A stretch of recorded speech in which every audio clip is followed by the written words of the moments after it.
എന്റെ പേര് ഫൗസാൻ. ഞാൻ ഭാരതീയ വിദ്യാഭവനിലെ 11th സ്റ്റാൻഡേർഡ് പഠിക്കുന്നു. ഞാൻ എന്റെ അറിവിന്റെ ഇതിൽ ഒരു ചോദ്യം ചോദിക്കാൻ പാടില്ല. തെറ്റുണ്ടെങ്കിൽ അള്ളാഹുവിനെ പുറക്കൽ തേടുന്നു. ഡാർവിന്റെ തിയറി പ്രകാരം life originated in water. In water, from microorganism, higher class organism evolved. Like fishes evolved, then amphibians, then from amphibians to reptiles, from reptiles to mammals. From mammals, from apes group, the human beings originated. But in Quran's theory, it is the theory of special creation. That is theory that says that Allah or God created the human being. Like we all know the story that Adam's creation. So in Darwin's theory, there's a proof that embryonic stage. If you check the embryonic stage of all mammals, amphibians, everyone, it is the beginning is same, but gradually only changes occur. And another theory is a bird called Archaeopteryx was there. It was evolved from reptile to birds. So Darwin's theory is fully satisfying here. So my question is that whether any proof is there against the Quran's theory of special creation? That's the question.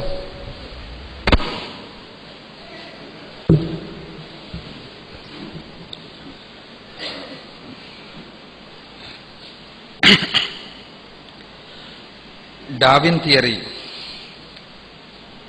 or Quranic theory of creation, special creation, which is correct എന്നാണ് സുഹൃത്തിന്റെ ചോദ്യം. സുഹൃത്ത് പറഞ്ഞത് it is proved that Darwin theory is correct എന്നാണ്. Is it? ഏത് ക്ലാസ്സിലാണ് പഠിക്കണം? 11. എവിടെയാണ്? ഭാരതീയ വിദ്യാഭവൻ 11th പഠിക്കുന്ന ഒരു കുട്ടി പറയുന്നത് ജീവപരിണാമം അഥവാ ഡാർവിന്റെ സിദ്ധാന്തം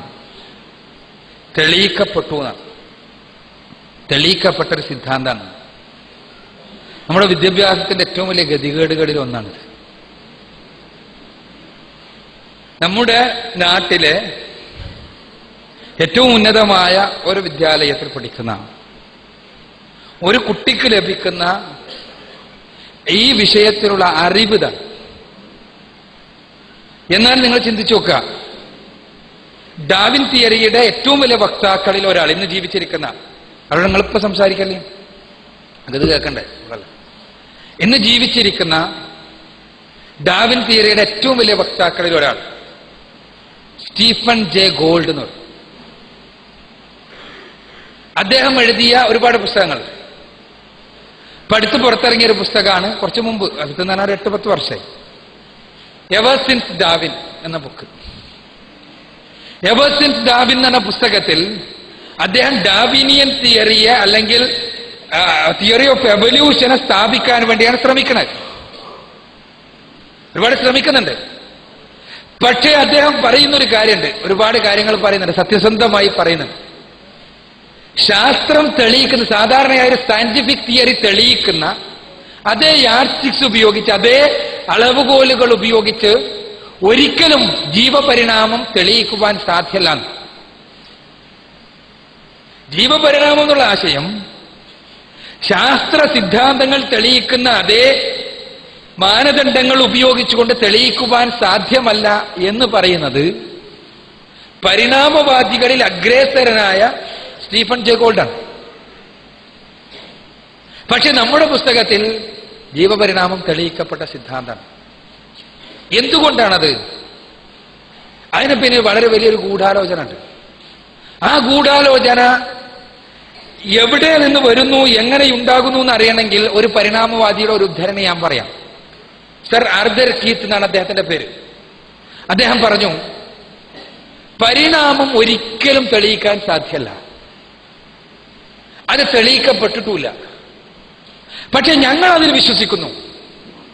കാരണം പരിണാമത്തിൽ വിശ്വസിച്ചിട്ടില്ലെങ്കിൽ ദൈവമാണ് മനുഷ്യരെ സൃഷ്ടിച്ചതെന്ന് വിശ്വസിക്കേണ്ടി വരും.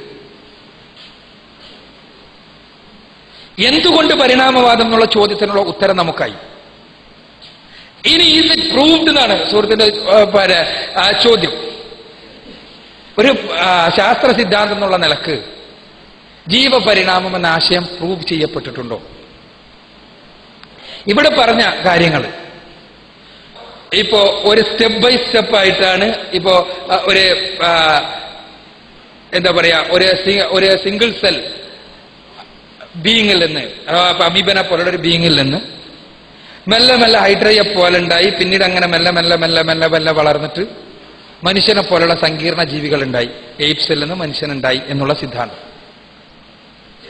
ഇത് നിങ്ങളെ തെളിവ് എന്താണ്?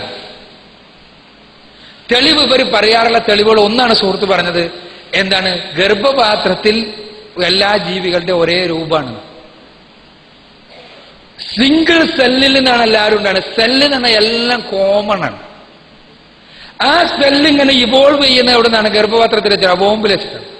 ആ ഇവോൾവ് ചെയ്യുന്ന ഘട്ടത്തിൽ, ഈ ഘട്ടത്തിൽ ഏതോ ഒരു ഘട്ടത്തിൽ വെച്ച്, അല്ലെങ്കിൽ ബേസിക് ആയിട്ട് മാറ്റമുണ്ട്, പക്ഷെ രൂപത്തിൽ മാത്രമാണ് ഒരേപോലെ ഉള്ളൂ.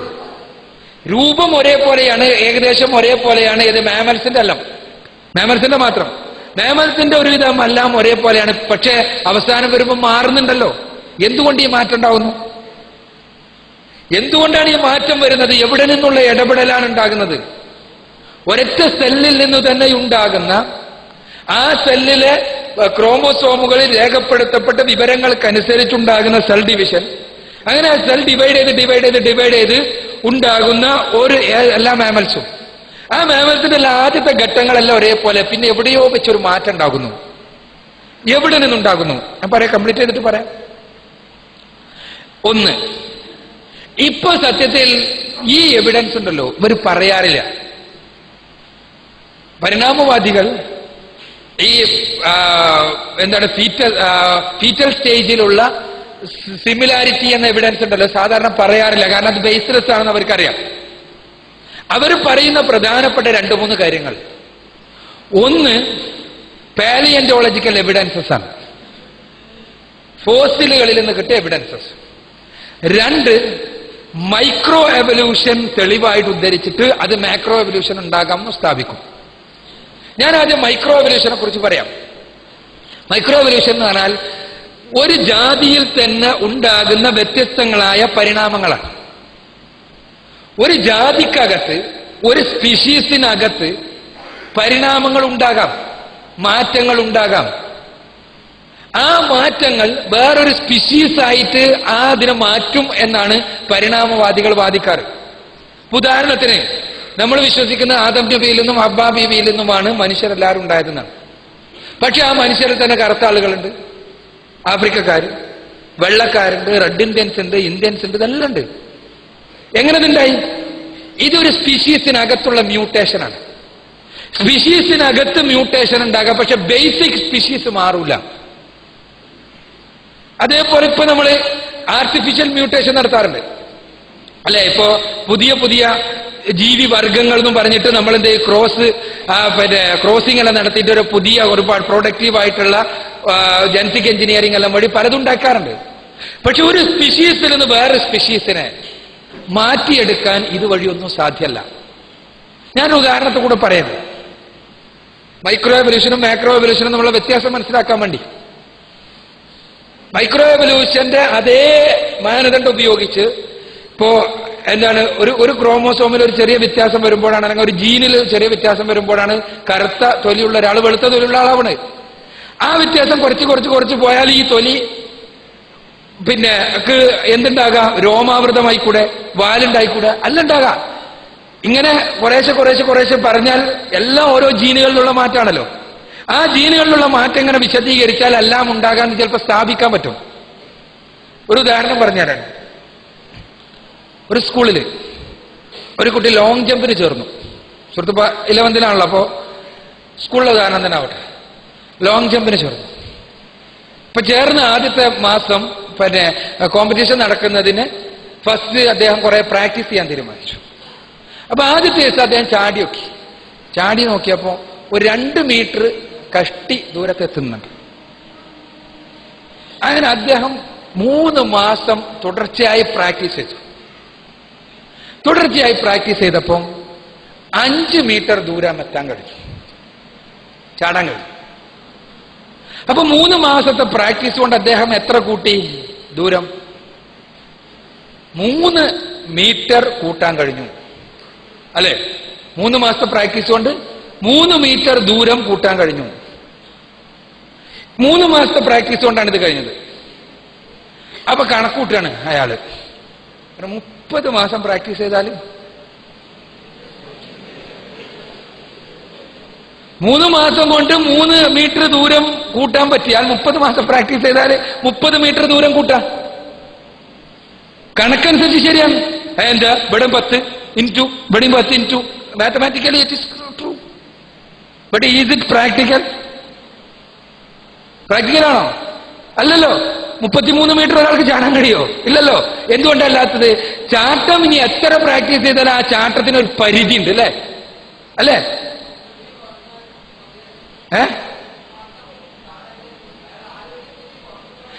ആരോഗ്യസ്ഥിതി ഒന്നും കുറയണ്ട. 30 മീറ്റർ ചാടാൻ പറ്റൂല.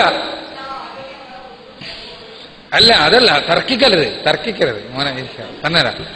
ആരോഗ്യസ്ഥിതി ഇനി എത്ര കൂടിയാലും മനുഷ്യനാകുമ്പോ അയാൾക്ക് 30 മീറ്റർ ചാടാൻ കഴിയില്ല. ആരോഗ്യം ഇനി എത്ര ഉണ്ടെങ്കിലും 30 മീറ്റർ ചാടാൻ ഒരു മനുഷ്യന് സാധിക്കൂല. അള്ളാഹു ആരോഗ്യം കുറയ്ക്കുന്നതുകൊണ്ടല്ല, മറിച്ച് അയാൾക്ക് നൽകപ്പെട്ട ഒരു കഴിവ് വെച്ചിട്ട് അയാൾക്ക് ചാടാൻ കഴിയുന്നതിനൊരു പരിധിയുണ്ട്. ആ പരിധിക്കപ്പുറം എത്ര പ്രാക്ടീസ് ചെയ്താലും അയാൾക്ക് കഴിയില്ല. ഇതേപോലെ തന്നെ എവല്യൂഷന്, മൈക്രോ എവല്യൂഷൻ എന്നുള്ളത് സ്പീഷീസിനകത്ത് നടക്കുന്ന മാറ്റാണ്. ആ സ്പീഷീസിന് പുറത്തേക്ക് ചാടാൻ ഈ എവല്യൂഷൻ കൊണ്ട് സാധ്യമല്ല, മ്യൂട്ടേഷൻ കൊണ്ട് സാധ്യമല്ല. അതാണ് ഇപ്പൊ ഞാൻ പറഞ്ഞത്. മനസ്സിലായില്ലേ? അങ്ങനെ ഒരു പുതിയ സ്പീഷീസ് ഉണ്ടായതായിട്ട് ഒരാൾക്കും തെളിയിക്കാനും സാധിച്ചിട്ടില്ല ഇതുവരെ. ഒരു പുതിയ സ്പീഷീസ് ഉണ്ടായതായിട്ട്. അതേസമയം സ്പീഷീസിനുള്ളിൽ മാറ്റം ഉണ്ടാകുന്നുണ്ട്. ആ മാറ്റം സ്വാഭാവികമാണ് താൻ. ഇനി പ്രധാനപ്പെട്ട വേറൊരു എവിഡൻസ് എന്താ? പാലിയന്റോളജിക്കൽ എവിഡൻസസ് ആണ്. ഫോസിൽ എവിഡൻസ് എന്താണ്? ഒരു ഏകകോശ ജീവിന്റെ മുതൽക്ക് മനുഷ്യന് വരെയുള്ള അതിന്റെ ഫോസിൽസ് ഇങ്ങനെ കിട്ടിയിട്ടുണ്ട്. അതിങ്ങനെ നിരത്തി വെച്ചാൽ ഏകദേശം ഒരു സീക്വൻസ് ഉണ്ട് എന്നുള്ളതാണ്, അല്ലെ? ഒരു സീക്വൻസ് ഉണ്ട്. എന്താ? ചെറുത്, പിന്നെ വലുത്, പിന്നെ അതിന്റെ വലുത്, പിന്നെ അതിന്റെ വലുത്, പിന്നെ അതിന്റെ വലുത്, പിന്നെ അതിന്റെ വലുത്. അതിന്റെ അടിസ്ഥാനത്തിൽ ഒരു എവല്യൂഷൻ ട്രീ ഉണ്ടാക്കിയിട്ടുണ്ട്. പരിണാമ വൃക്ഷം പലയിടത്തേക്കും പോകുന്ന ടൈപ്പ്, അല്ലെ? ഇതാണ് നമ്മൾക്ക് പഠിപ്പിച്ചു തരാറുള്ളത്. എന്നാൽ ഇത് എത്രത്തോളം അബ്സേർഡ് ആണ് നോക്കുക നിങ്ങൾ, എത്രത്തോളം ബേസ്ലെസ് ആണ് നോക്കുക. ഈ പാലിയന്റോളജിക്കൽ എവിഡൻസസ് എന്ന് പറയുന്നതന്നെ ബേസ്ലെസ് ആണ്. ഞാനൊരു ഉദാഹരണം പറയാം. ഇപ്പൊ ഭൂമി ഒന്നിച്ച് ഒരു ഷൂമാക്കർ ലെവിയെ പോലുള്ള ഒരു സാധനം വന്ന് ഇടിച്ച് നശിച്ചു എന്ന് വിചാരിക്കും. ഭൂമി ഒന്നിച്ച് നശിച്ചുപോയി. ഇപ്പൊ ഭൂമിയിൽ ജീവജാലങ്ങളൊന്നുമില്ല. അങ്ങനെ കുറെ കാലം കഴിഞ്ഞതിന് ശേഷം വേറെ ഏതോ ഒരു ഗ്രഹത്തിലുള്ള ജീവികൾ, ബുദ്ധിജീവികൾ ഭൂമിയിൽ വന്നിറങ്ങി. അവര് ഗവേഷണം നടത്തുകയാണ്. ഭൂമിയിലുണ്ടായിരുന്ന വാഹനങ്ങളെ കുറിച്ചാണ് അവരുടെ ഗവേഷണം. അങ്ങനെ അവർ എക്സ്കവേഷൻസ് നടത്തി അവരുടെ പാലിയന്റോളജിയിൽ അവർക്ക് കുറെ വാഹനങ്ങളുടെ അവശിഷ്ടങ്ങൾ കിട്ടി.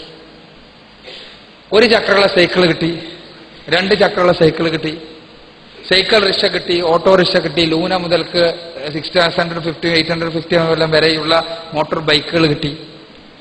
പിന്നെ കാറുകൾ കിട്ടി, പലതരം കാറുകളുടെ ഇത് കിട്ടി, ബസ്സുകൾ കിട്ടി, കപ്പല്, എയറോപ്ലെയിന്, അങ്ങനെ പലതും കിട്ടി. ഇതെല്ലാം അങ്ങനെ നിരത്തി വെച്ചു അവര്. എന്നിട്ടൊരു പരിണാമ കഥ അവർ പറഞ്ഞുണ്ടാക്കാന്ന് വിചാരിക്കുക. എങ്ങനെയാ? 1 ചക്രമുള്ള സൈക്കിൾ അങ്ങനെ പോകുന്നതിനിടക്ക് ഒരുപാട് തവണ വീണപ്പോ ആ സൈക്കിൾ പോരാന്ന് വന്നപ്പോ കുറെ കഴിഞ്ഞപ്പോ 2 ചക്രമുള്ള സൈക്കിൾ ഉണ്ടായി. ആ 2 ചക്രമുള്ള സൈക്കിൾ ഇങ്ങനെ പോകവേ കയറ്റം കയറേണ്ടി വന്നപ്പോ അത് ലൂനയായി. കൂടുതൽ വലിയ കയറ്റം ഉണ്ടായപ്പോ ഹീറോ ഹോണ്ടയായി, ബുള്ളറ്റായി, അങ്ങനെ പോയി 850 വരെയായി. അതൊരു പരിണാമ വൃക്ഷം. ഇത് തന്നെ ഇങ്ങനെ പോയി കൂടുതൽ ആളുകൾ കയറേണ്ടി വന്നപ്പോൾ ഓട്ടോറിക്ഷയായി, സൈക്കിൾ റിക്ഷയായി, അത് ഓട്ടോറിക്ഷയായി, അങ്ങനെ ഒരു പരിണാമ വൃക്ഷം. അത് തന്നെ കാറായി.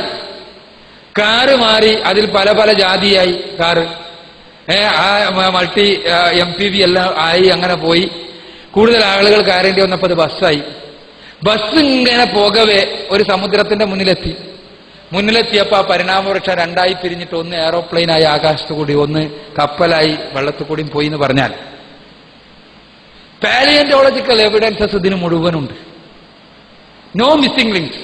എല്ലാറ്റിനും മിസ്സിംഗ് ലിങ്ക്സ് എല്ലാവരും വളരെ കൃത്യമായി എല്ലാറ്റിനും തെളിവുണ്ട്. അവർ ചോദിക്കുകയാണ്, എന്താ ഒരു ചക്രമുള്ളതെന്ന് 2 ചക്രം ഉണ്ടായിക്കൂടെ? ഉണ്ടാകാം. അല്ലെ? അതേപോലെ തന്നെ ഈ മെഷീനുകൾ തമ്മിൽ ബന്ധമല്ലേ? അവർ ചോദിക്കുന്നു, എന്താ ലൂനയുടെ മോട്ടറും അതേപോലെ തന്നെ ഹീറോ ഹോണ്ടയുടെ മോട്ടറും തമ്മിൽ പല ബന്ധങ്ങളുമില്ലേ? ബന്ധമുണ്ട്. ഒരു പിസ്റ്റൺ ഉള്ളത്, 2 പിസ്റ്റൺ ഉള്ളത്, 3 പിസ്റ്റൺ ഉള്ളത്, 4 പിസ്റ്റൺ ഉള്ളത് തമ്മിൽ ബന്ധമല്ലേ? ബന്ധമുണ്ട്. അപ്പൊ ബന്ധങ്ങളെല്ലാം ഉണ്ട്. പക്ഷെ ഇപ്പൊ നമുക്കറിയാം ഇത് വിഡ്ഢിത്താണെന്ന്. കാരണം ഓരോന്നും പ്രത്യേകമായി കമ്പനിയിൽ നിന്ന് ഉണ്ടാക്കിയിട്ട് പുറത്തു വിടുന്നതാണെന്ന് നമുക്കറിയാം. എന്തുകൊണ്ടാണെന്ന് ഞാൻ പറയാൻ കാരണം എന്ന് വെച്ചാൽ, പടച്ച തമ്പുരാൻ സൃഷ്ടിച്ച് വിട്ട ജീവികളുടെ ഘടനയിൽ ബന്ധങ്ങൾ ഉണ്ടാകാം. പക്ഷെ അതൊരു ജീവി വേറൊരു ജീവിയായി മാറി എന്നതിന് തെളിവല്ല.